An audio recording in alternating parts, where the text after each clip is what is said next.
A guy promised he'd talk to me again, but has ghosted and disappeared for months now.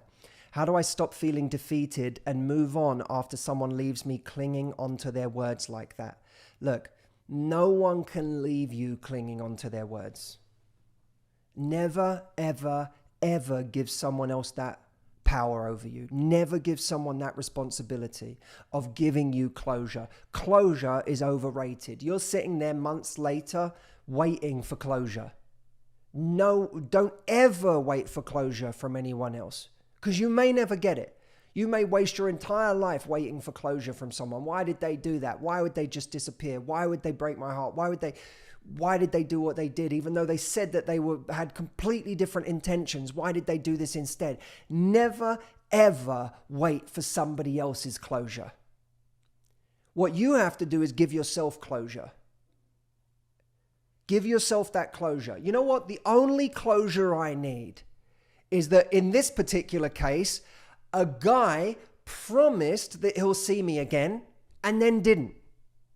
You may sit there and think, how's that closure? The closure is you had it confirmed that this person is not a person of their word. You had it confirmed that this person's actions don't meet their words. And try being in a relationship with someone whose actions don't meet their words. It's going to make you deeply, deeply, deeply unhappy. So you should be glad, by the way, that you're not in a relationship with that person. Because you know what's worse than someone not keeping to their word and you lost them? Someone not keeping to their word and you still have them. Someone you're still in a relationship with who continuously breaks their promises, who continuously doesn't show up. That's worse. This person gave you a gift. This person showed you they weren't who they said they were, or that their intentions weren't what they stated, and has now given you the gift of moving on and meeting somebody else. But you can only give yourself that gift at the end of the day, because if you're sitting there waiting for closure or clinging on to something someone said, going, but what happened? The reality didn't match what they said. Then that's the reality. That this person doesn't mean what they say, and that you're lucky to have them out of your life.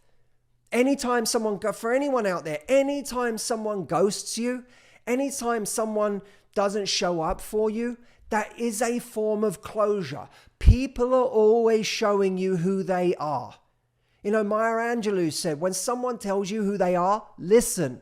If someone tells you they're a selfish person, listen. If someone tells you they're a workaholic and they're never going to have any time for you, listen. Don't ignore the things people tell you, and don't ignore what you see. If someone's telling you something, but their actions don't match it, don't ignore their actions either. And by the way, some of you might say, well, how do you know whether to pay attention to someone's actions or their words? Because their actions weren't saying the right thing, but their words were. Well, here's an interesting scenario.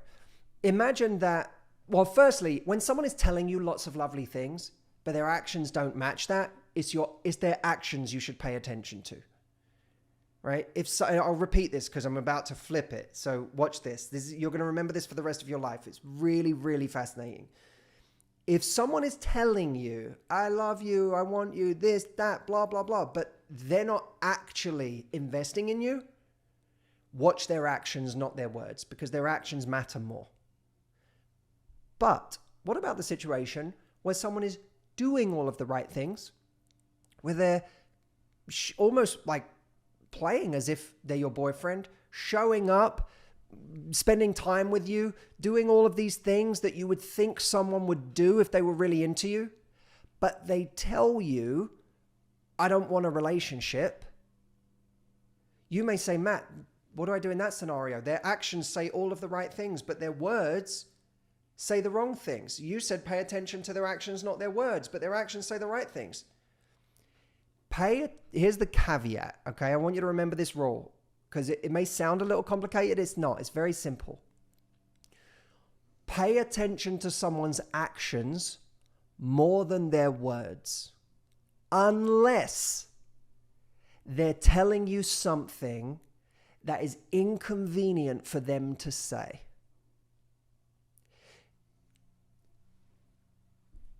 Imagine a pharmaceutical ad, I live in America now. The pharmaceutical ads here are hilarious, right? You watch 3 minutes of, two old people who used to have back pain, who are now skipping in a meadow, feeling fine, feeling great, dancing away.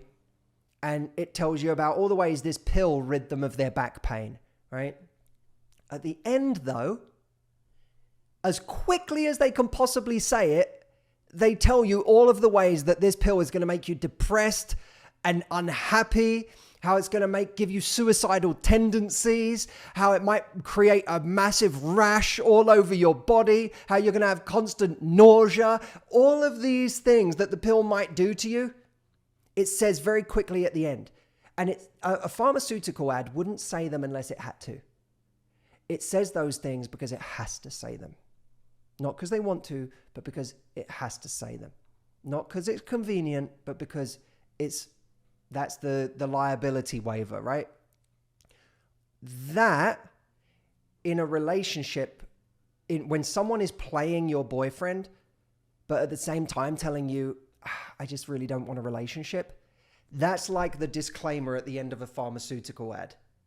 It's like, don't look at this thing I'm saying. Enjoy us skipping in a meadow together, dancing, having the best time ever. Focus on that, focus on that, focus on that. Focus on what this pill is going to do for your happiness in the short term. Focus on that, focus on that, focus on that. By the way, I don't want a relationship and probably never will. That's the part you have to listen to, because that part wasn't helping him in that moment. It's not going to make you more likely to think he's a great guy. It's the thing someone says because it's truth. If someone says something that's difficult to say, you can consider it as truth.